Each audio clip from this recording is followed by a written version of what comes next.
Bonjour à tous, bienvenue sur votre émission préférée, 20 minutes pour comprendre. Aujourd'hui, les 20 minutes que vous allez passer avec nous vont vous permettre de comprendre, de savoir si Dieu pardonne ou si Dieu ne pardonne pas. Et ça sera avec l'éminent évangéliste Charles Nantibois. Bonjour, évangéliste Charles. Bonjour, animateur. Je vais bien, c'est de votre côté. Merci de vous présenter pour nos chers. Merci. Moi, je me nomme Charles Antipois. Je suis agronome de formation et évangéliste de ministère. Vous êtes là aujourd'hui pour nous développer le thème Dieu pardonne-t-il. On veut savoir aujourd'hui si effectivement Dieu pardonne.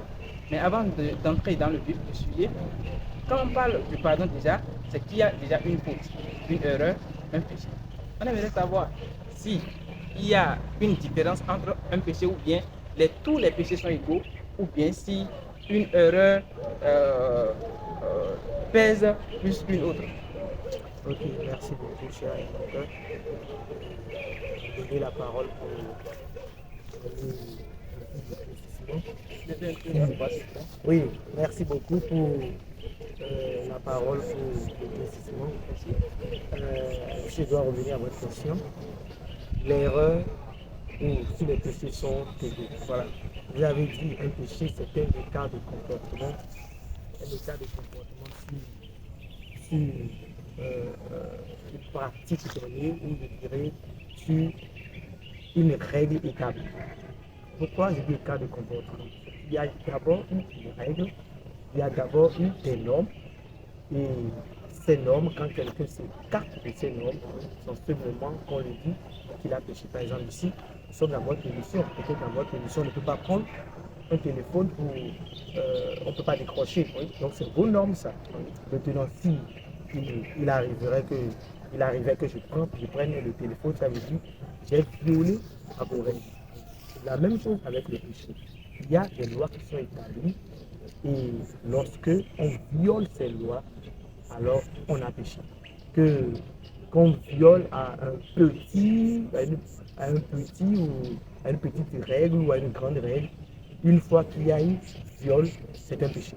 Donc tous les péchés n'ont pas une même sentence, mais sont égaux. Ok. Donc quand on parle de péché, il n'y a pas un péché, c'est péché. Le péché, c'est péché. Okay. Cela me rappelle même Romain, le passage de Romains 3:23 qui dit que tous ont péché et sont privés de la gloire de Dieu. Maintenant, on aimerait savoir si Dieu pardonne vraiment. Est-ce que Dieu pardonne vraiment les péchés? Oui, Dieu pardonne. Et il pardonne même au-delà de ce que nous croyons. Parce que quand nous regardons d'abord la venue de son Fils, cela montre d'abord le pardon du péché. La mondiale, le pardon du péché, parce que la Bible dit que le salaire du péché, c'est la mort. Autrement dit, quiconque pêche doit mourir. C'est ça, c'est la sentence. Et Dieu, dans son amour, dans sa grandeur, a vu le poids du péché, les conséquences du péché, qui sont un peu des conséquences désastreuses sur l'homme. Maintenant, il envoie son fils unique parce qu'il voit que seul ce fils, la mort de ce fils peut réellement expier nos péchés. Parce qu'on dit les conséquences, c'est la mort. Est-ce que vous me suivez? Oui. Celui qui pêche doit mourir. Et ceux qui péchaient, il s'agissait de la mort spirituelle, ça peut être une mort spirituelle. D'abord, c'est d'abord une mort spirituelle, avant d'être physique. Parce qu'elle est purement spirituelle d'abord. Donc, quiconque péchait mourait spirituellement. La mort spirituelle, vous savez que l'homme est en tripartite, le corps, l'âme et l'esprit. Et l'esprit, c'est la représentation de Dieu. Elle est incorruptible, c'est ce que Dieu a envoyé en l'homme, qui représente la loi de Dieu ou représente Dieu en nous. Mais lorsque nous péchons, c'est comme si nous écartons cet esprit. C'est comme si nous n'existons plus, nous étouffons l'esprit de Dieu en nous. Alors que c'est l'esprit de Dieu qui est la lumière de Dieu en nous. Parce que quand vous voyez l'homme, c'est l'Esprit de Dieu qui le guide. Quand on dit que l'homme comment dit-on, l'homme pose des actes dignes, l'homme, comment dit-on, réfléchit, l'homme craint, c'est l'Esprit qui témoigne, c'est l'Esprit qui l'amène à faire ces choses. Sinon, si c'est le corps, bon, c'est tout ce que nous voulons, hein, le manger, le plaisir, la méchanceté, le corps, c'est ce qui est humain. Mais quand l'Esprit est en toi, l'Esprit t'amène à prendre de bonnes décisions, l'Esprit te guide dans la lumière, parce que l'Esprit de Dieu, c'est la lumière de Dieu. Mais lorsque l'homme pêche, il nous force cet esprit de Dieu qui est en lui. Il est tout cet esprit de Dieu qui est en lui. Et l'esprit de Dieu finira par ne pas exister. Et quand l'esprit de Dieu finit par ne plus exister en lui, c'est qu'il est déjà mort spirituellement. Et cette mort spirituelle, lorsqu'elle commence, elle commence par envahir des choses. Parce que la Bible dit que ce qui est physique, là, été d'abord spirituel.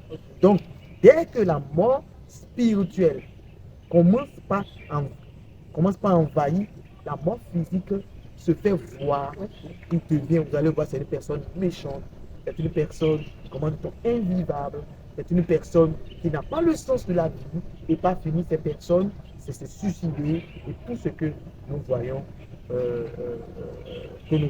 le monde. Donc, la règle était, on ne pouvait pas violer. Celui qui péchait mourait. C'est plus une mort spirituelle. C'est ce que Dieu a établi.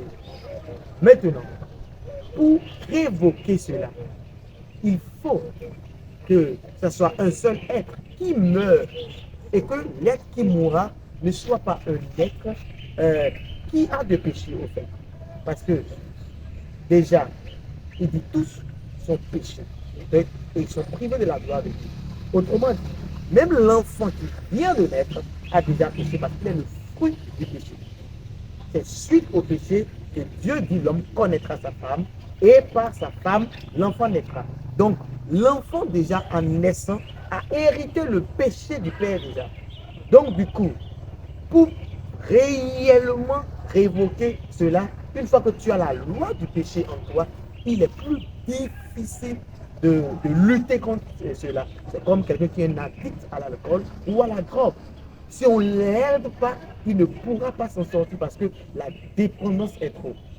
Une fois qu'il a ça en lui, donc l'humanité portait déjà le poids du péché, d'abord un péché originel qui s'est développé au fur et à mesure que nous grandissons. Maintenant, il faut amener un être pur qui soit saint et qui va révoquer cette première loi. Puisque celui qui a péché, qu'on appelle communément Adam, Adam était un être pur. Parce que la Bible déclare que Adam a été fait de Dieu. Donc Adam est devenu pur. Donc, et c'est lui qui a occasionné le péché. Celui qui devait révoquer ce péché devrait être aussi pur. C'est d'ailleurs pourquoi Jésus est venu par une femme, mais une femme vierge, pour montrer qu'il n'a pas eu d'acte sexuel qui émane du péché. Et lorsque lui est venu, il est peut-être pur. Donc, il a d'abord cette qualité de pouvoir révoquer. Et la deuxième chose, c'est qu'il est venu pur, sans le péché, il devrait maintenant être innocent et accepter porter le péché de toute l'humanité. Et dès qu'il porte le péché de toute l'humanité, il meurt avec ce péché. Et quand il meurt avec ce péché, sa résurrection fait de toutes ces personnes qui croiront maintenant en l'acte qu'il a posé des personnes justes. Pourquoi? Parce que l'injustice, la mort, le péché, tout ce qui va avec, Jésus est mort pour ça. Vous comprenez? Donc ça fait que celui qui maintenant est juste et qui a hérité cette justice de Jésus, même lorsqu'il pêche, son salaire n'est plus la mort. Pourquoi? Parce que en réalité, Jésus a englouti la mort. C'est pourquoi il dit même dans les Épîtres, la mort, où est, comment dit-on, dans l'Apocalypse, pour montrer qu'il a vaincu la mort. Et dès lors, celui qui a péché maintenant peut facilement se repentir s'il reconnaît, s'il atteste, comme la Bible dit, s'il reconnaît qu'il a péché, le Père est juste et fidèle pour le pardonner et ôter son iniquité. Dieu pardonne. Si Dieu ne pardonne pas, si Dieu ne pardonnait pas, Jésus ne serait pas venu. Parce que c'est nous-mêmes qui avons décidé d'envahir l'humanité par le péché. Mais dans sa miséricorde, il a encore envoyé un Père pur pour nous redonner de l'espoir, pour nous donner encore une chance de pouvoir vivre. Donc, Dieu pardonne et il pardonne réellement et véritablement. Mais pourtant, vous avez dit tout à l'heure que, effectivement, tout péché, c'est Oui. péché. Oui. Mais il n'y a pas une variation, mais seulement qu'il y a une diversité de sentences. C'est normal. Mais maintenant, on aimerait savoir si Dieu pardonne tout type de péché. Tout type de péché. Parce que vous avez parlé des Oui. sentences, ils Oui. ne sont pas différentes. Oui. Est-ce que quelqu'un qui tue, par exemple, Dieu peut le pardonner? Est-ce que quelqu'un qui vole, Dieu peut le pardonner? Bon, c'est juste. Oui. C'est une bonne question parce que et je répondrai vraiment à cette question pour permettre à nos téléspectateurs, surtout à ceux qui vivent dans certains péchés et se disent est-ce que Dieu peut me pardonner? Il y en a beaucoup de ces personnes, après s'être rendu compte de leur état, se disent que est-ce que Dieu peut me pardonner? Et chers téléspectateurs, Dieu pardonne réellement. Il n'y a pas un péché que Dieu ne pardonne. Je ne sais pas le péché que toi tu as fait. Et que à cause de ce péché, tu penses que Dieu ne pardonne pas. Il n'y a pas ce péché. Et je donnerai des exemples pour le prouver. Aujourd'hui, on dit que le plus grand péché, bon, de façon humaine, c'est celui qui a tué. Mais est-ce qu'il y en a? Est-ce qu'il n'y a pas dans la Bible la preuve d'un homme qui a tué et que Dieu l'a pardonné? Prenons par exemple le voleur qui était sur, comment dit-on, qui était pendu sur la croix. Il a reconnu que c'est son acte qui l'a conduit à la mort. Mais Jésus l'a dit, ce soir même, tu seras dans le royaume. Ce soir même, tu seras dans le royaume. Jésus l'a fait quoi? Jésus l'a fait grâce. Et le grand Paul, dont aujourd'hui nous sommes en train de louer son intelligence. Paul à la messe, à la main, a sali sa main avec le sang.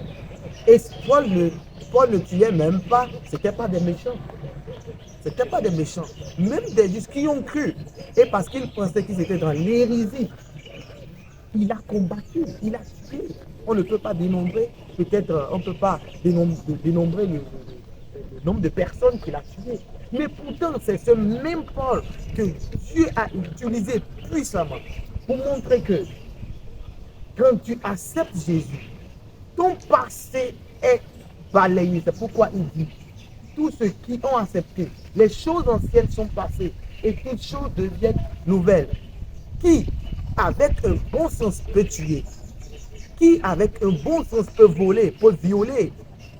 Il est guidé par le diable, il est manipulé par l'ennemi. Et c'est pourquoi, en n'ayant pas tous ces esprits en lui, en n'ayant pas son bon sens en lui, il a commis ce péché. Maintenant, quand il reconnaît dans son cœur que, attention, l'acte que j'ai posé et que cet acte est vraiment indigne, et il demande miséricorde, Dieu est juste pour le pardonner. Et d'ailleurs, même David a tué. Mais Dieu dit, voici l'homme selon mon cœur. Est-ce que ce pour-là voudra dire que Dieu était sanguinaire ou Dieu était tueur? Non. Juste parce que après qu'il ait commis cet acte, il supplié, il a reconnu dans son cœur, il a eu ce remords, ce repentir, cette repentance en même temps, et Dieu qui approuve réellement le cœur de l'homme pour savoir est-ce qu'il est sincère, Dieu l'a pardonné. Donc, quel que soit ton péché, que tu aies avorté, que tu aies volé, que tu aies tué, que tu aies menti, que tu aies divisé un couple ou pas, mais si tu reconnais que cet acte posé jadis était mauvais, Dieu te tend la main aujourd'hui et il est prêt pour te sauver. Donc Dieu pardonne tout péché. Merci. Dieu pardonne tout péché. Qui que tu sois, violeur, masturbateur, je vais dire même prostituée, même tueur, si tu reconnais, si tu acceptes, si tu as la volonté de revenir à Christ, ne te dis pas que c'est impossible. Ne te dis pas que, oh, les chrétiens, c'est des hommes justes, eux, ils sont là, ils ne sont pas dans les fornications, ils ne sont pas dans les adultères. Est-ce que moi aussi, je peux m'approcher d'eux? Si tu reconnais que tu as fauté, que tu pardonnes. C'est ce que nous devons comprendre. Notre éminent évangéliste Charles Notikoa. J'aimerais aussi demander si les réalités karmiques sont vraies. Parce qu'il y a des fois où on demande pardon et on sent que voilà, Dieu nous a pardonné et nous-mêmes, nous vivons dans une aise donnée. Mais avec le temps, il y a certaines réalités qui reviennent. Quand il parle des choses karmiques, la loi de retour qui revient encore et on subit exactement, je vais dire, ce qu'on a produit dans le passé. Est-ce que pour vous, le pardon des péchés supprime toutes ces réalités karmiques? Merci beaucoup, chers animateurs, pour cette question. En parlant comment dit-on des réalités karmiques, je serais un peu plus prudent d'utiliser comment dit-on un peu ce mot, parce que le karma fait allusion, bien réfère à une autre religion, cette religion de l'hindouisme, selon laquelle l'homme, tout ce que l'homme a fait, les conséquences que l'on subit dans le futur ou dans le présent résultent des actions du passé. Et je ne sais pas, je ne sais pas sur quoi il se base, D'accord. mais moi, en tant qu'évangéliste et chrétien évangélique, je peux certifier à le cher téléspectateur qu'il n'y en a pas de certaines réalités du passé qui peuvent endommager notre futur ou notre présent après qu'on ait sincèrement demandé pardon à Dieu. Il est possible, on vous l'a dit, que le salaire du péché c'est la mort. Et en parlant de la mort spirituelle qui progresse sur toute autre chose. Donc, et une fois que la personne n'a pas demandé pardon, il a d'abord ce mandat du diable sur lui. Et il peut commencer par avoir des conséquences. Parce que vous avez tué, vous imaginez, et que déjà dans votre esprit est troublé. Vous avez volé, vous avez violé, vous traînez ces conséquences. Mais le moment où vous avez demandé pardon à Dieu, Dieu a balayé certaines, comment dit-on, a ôté le mal et vous n'allez pas vivre des choses qui résultent de l'action passée. Non. Si Dieu vous a pardonné, il vous a pardonné. Et si quelque chose venait peut-être, comment dit-on, par le futur, ce n'est pas forcément le résultat de cela. Toutefois, il y a des conséquences. Il faut que, chers téléspectateurs, que vous le sachiez. Il y a des conséquences. Et les conséquences Après le pardon. Et j'aimerais être un peu plus juste. Et que les téléspectateurs, les internautes puissent comprendre ce que je suis en train de dire. L'homme est dans la chair. Lorsqu'il a accepté de donner sa vie à Jésus, la condamnation spirituelle qui gouvernait et qui tirait sa vie, Dieu l'a ôté. Oui, c'est le diable, c'est le spirituel. Maintenant, une femme dans sa jeunesse a avorté. Elle est avortée. Et que par l'avortement, il y a eu des conséquences. Une déchirure, par exemple, comme on dit, ou de quelque chose de ce genre. Dieu l'a pardonné. L'acte, naturellement, l'acte de l'avortement est un péché. C'est irréfutable. Et qui a des conséquences. La mort, la chute. Mais Dieu a ôté la mort. Maintenant que cette femme se marie et ne conçoive pas, ça relève, ou comment dit-on, ça vient de l'acte du péché. Des conséquences, une fois que son utérus a été ôté à cause de l'action du péché. C'est clair que dès qu'elle se retrouvera dans le foyer et qu'elle ne conçoit pas, qu'ils aillent peut-être consultant dit non, qu'elle a une utérus, elle a eu peut-être un avortement clandestin, elle a pris des choses qui ont eu des faits sur, comment dit-on, qui ont endommagé cet organe. Elle ne dira pas, bon, Dieu m'a pardonné, mais pourtant, je n'ai pas, comment dit-on, et pourquoi je ne conçois pas. Non, c'est des conséquences physiques, des conséquences réelles de l'acte qu'elle vient de poser. Et c'est normal. Maintenant, elle peut demander la miséricorde de Dieu pour concevoir, comme elle peut ne pas concevoir. C'est de la même chose. Il y a certaines réalités que nous voyons qui ne révèlent pas, qui ne montrent pas que Dieu ne nous a pas pardonné, mais qui sont des conséquences physiques, des conséquences réelles du péché. Quelqu'un qui est addict, par exemple, à la drogue, et que Dieu a pardonné, et qu'à la suite, il a un cancer. Écoutez, vous voulez dire que le fait qu'il a eu ce cancer veut dire que Dieu ne l'a pas pardonné? Non, il avait déjà endommagé ses poumons, par, comment dit-on, par la drogue. Il va le subir. Dieu est juste pour le guérir. Même si Dieu ne le guérissait pas. Mais c'est les conséquences. Même s'il meurt aujourd'hui, le ciel lui est ouvert. Parce que il a été restauré spirituellement. Donc, je pense que ça. Maintenant, et certaines réalités dont vous parlez, il a tué quelqu'un et que par la suite, on tue un membre de sa famille et que, non, c'est peut-être des plus coïncidences.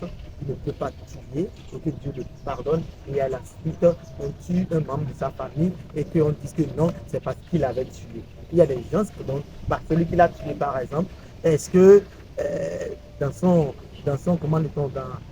ascendance, quelqu'un avait tué? Non. Il y a certaines réalités que le diable est un menteur. C'est pourquoi je veux dire à tous les téléspectateurs, le diable est un menteur. C'est pourquoi on le dit le père du mensonge. Lorsque Dieu te pardonne, qu'est-ce qu'il vient faire? Il vient chuchoter à tes oreilles pour te dire que est-ce que vraiment Dieu t'a pardonné? Est-ce que ce que tu as fait mérite vraiment le pardon? Et à force de vivre dans ces remords, vous finissez par croire que Dieu ne vous a pas pardonné. Et le diable est homme, puisque il est menteur, il peut faire passer quelque chose pour te montrer, tu vois, si Dieu t'avait vraiment pardonné, est-ce que cette chose serait venue? Pourquoi? Parce que tu as cru en lui. Tu as cru en lui. Et puisque tu crois en lui, c'est clair que tu te laisses manipuler. Il est un menteur. Il a menti à Adam et Ève. Est-ce que réellement, la pauvre, cette pomme, Dieu a dit vraiment de ne pas manger? On dit Dieu a dit. Oui, bon, le fruit interdit. Est-ce que Dieu, vous voyez, le diable vient révoquer ce que Dieu a dit. Effectivement. Ah, on n'avait pas pensé à ça. Ah, oui, il a dit de ne pas manger ça. Parce qu'on va mourir, mais vous ne mourrez pas. Ce qu'il a dit, vous ne mourrez pas ou bien. Oui. Est-ce qu'Adam est vivant?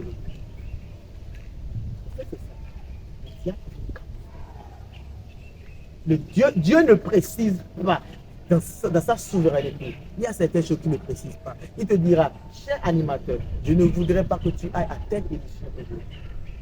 Il ne te dira pas que peut-être c'est sur la route en route, peut-être quelqu'un va te écouter. Je te veux chez toi aujourd'hui. Mais peut-être toi, tu vas te dire que peut-être que l'animation n'allait pas marcher. Tu prends ta moto, ton véhicule, tu viens te faire l'animation, très bien. Tu dis, mais pourtant, la révélation te dit, je ne devais pas aller quelque part. Et au retour, peut-être même à la porte de ta maison, tu fais un accident. Et c'est ça qui t'empêchait. C'est ça le diable. Le diable a camouflé. Il a dit que vous ne mourrez pas, mais vous serez intelligent. Et ils ont compris. Quand ils ont écouté le diable, la mort ne est pas venue. Elle est venue parce que eux pensaient réellement qu'ils seront, comment dit-on, mais là, la mort est venue. Donc, c'est ça. Quand vous croyez au diable, si vous croyez aux critiques, sinon je dirais aux accusations, parce que la Bible précise que c'est un accusateur. Quand vous croyez à ces accusations, c'est que vous verrez ces choses s'accomplir et vous allez penser que Dieu ne vous a pas pardonné. Dieu pardonne. Il oublie. Merci. Dieu pardonne et il c'est sur ce mot que j'aimerais faire un petit résumé sur tout ce que vous avez dit. Vous avez montré la miséricorde de Dieu, l'amour de Dieu envers cette créature. Pour vous, Dieu ne peut pas rester sans pardonner parce qu'il reconnaît que voilà, cette personne, malgré qu'il a fauté, il reconnaît quand même qu'il a fait quelque chose de mal. Et il est revenu à moi. je vais lui pardonner. Et cela me rappelle un passage biblique qui disait, car Dieu a tant aimé le monde, il a donné son Fils unique, avec quiconque croit en lui ne périsse point, mais la vie éternelle. Et on a dit, quel que soit l'endroit où vous êtes ou bien qui que vous soyez, Dieu est prêt à vous pardonner. Mais, excusez, vous avez notifié quelque chose qui est que c'est pas parce que tu vis dans le péché ou bien tu es dans une faute donnée, tu vas penser que voilà, Dieu ne peut pas te pardonner. Dieu peut te pardonner. Mais à une condition. Il ne faut pas penser que tout ce que tu fais, parce qu'il y a des gens, lorsqu'on est en train de faire cette émission maintenant, ils m'ont dit, oui, Dieu pardonne, Dieu peut me pardonner. Ce que je vais faire maintenant, je reste dans mon péché, je fais de n'importe quoi. Non, l'évangéliste n'a pas dit ça. Il a même précisé certaines choses. Il a dit que il y a certaines conséquences qui peuvent revenir, même après. Il a parlé des conséquences physiques. Par exemple, on a parlé de l'avortement, qui peut encore déclencher des conséquences néfastes sur votre santé, sur vos organes, qui peuvent même vous empêcher d'avoir des enfants dans le futur. Donc ne te dis pas que voilà, je vais profiter de mes péchés avant de quitter tes péchés. Tu as le temps maintenant. C'est le moment pour toi de te convertir. C'est le moment pour toi de revenir à Jésus. Et dire à Jésus, Dieu, sauve-moi. Jésus, je reconnais que j'étais dans ceci, mais je suis prêt à revenir à toi. Et sur ces mots, on va terminer cette émission. Et j'aimerais vous demander si vous avez un dernier mot à dire pour le chef. Oui, le dernier mot que j'aimerais vraiment que les spectateurs, les internautes sachent, c'est ce dernier passage que vous avez utilisé. Dieu a tant aimé le monde, il a donné son Fils unique afin que quiconque croit en lui ne périsse point, mais qui est la vie éternelle. Dieu a la main tendue.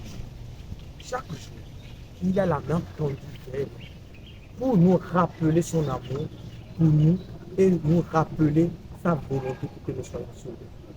Ne laissons pas le passé en bloquer notre futur ou ne laissons pas les événements de notre passé endommager notre futur. Dieu est juste, Dieu est bon. Certaines personnes disent que bon, si Dieu avait pardonné David, pourquoi il y a certaines réalités qui se sont abattues dans sa famille? C'est parce que vous n'avez pas écouté la prophétie. La prophétie a été claire. Lorsque le prophète Nathan est venu, David est mort. Ça, c'est tout. David est mort. Maintenant, il a illustré par, comment dit-on, par quelque chose, et David a reconnu d'accord. Mais il y avait une sentence qui était bien lancée. Puisque tu as commis cet acte ignoble, blasphémateur, parce que la Bible a précisé, David avait une autorité devant Dieu. Si Dieu ne punissait pas l'acte de David, ce ne serait pas bien. Parce que la Bible dit, à celui qu'on donne beaucoup, on demande aussi beaucoup. À celui qu'on donne peu, on demande peu. Donc, là, David devait mourir et l'épée devait rester dans sa famille. Et puisqu'il a demandé pardon, Dieu l'a dit, tu ne pourras pas. Mais cependant, l'acte que tu as posé, il est fait. Donc, la sentence a été faite. Mais pour Jésus, qu'on croit ne périra pas.